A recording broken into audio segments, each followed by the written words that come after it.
Egg తోటి ఎన్నో రకాల రెసిపీస్ ట్రై చేసి ఉంటారు కదా, ఒక్కసారి ఈ dhaba style egg keema masala curry కూడా ట్రై చేయండి.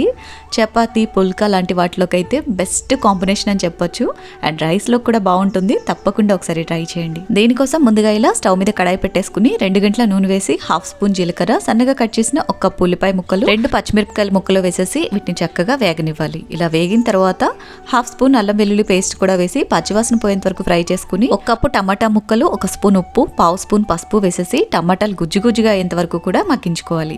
ఇలా చక్కగా మగ్గిపోయిన తర్వాత 2 స్పూన్ల కారం, 1 స్పూన్ ధనియాల పొడి, 1/2 స్పూన్ జీలకర్ర పొడి, 1/2 స్పూన్ ఎగ్ మసాలా కానీ గరం మసాలా కానీ మీకు ఏది అవైలబుల్ ఉంటే అది వేసేసుకుని ఆయిల్ సపరేట్ అయ్యేంత వరకు ఫ్రై చేసుకోవాలి. నెక్స్ట్ 1 అరకప్పు క్యాప్సికమ్ ముక్కలు కూడా వేసేసి చక్కగా కలిపి 1 కప్పు నీళ్లు పోసేసి జస్ట్ ఒక 2 నిమిషాల పాటు ఉడకనివ్వండి. ఇలా ఉడుకుతున్నప్పుడు 4 బాయిల్డ్ ఎగ్స్ ని కొంచెం పెద్ద రంధ్రాలు ఉన్న గ్రేటర్లోంచి ఈ విధంగా తురుముకొని తీసుకోవాలి.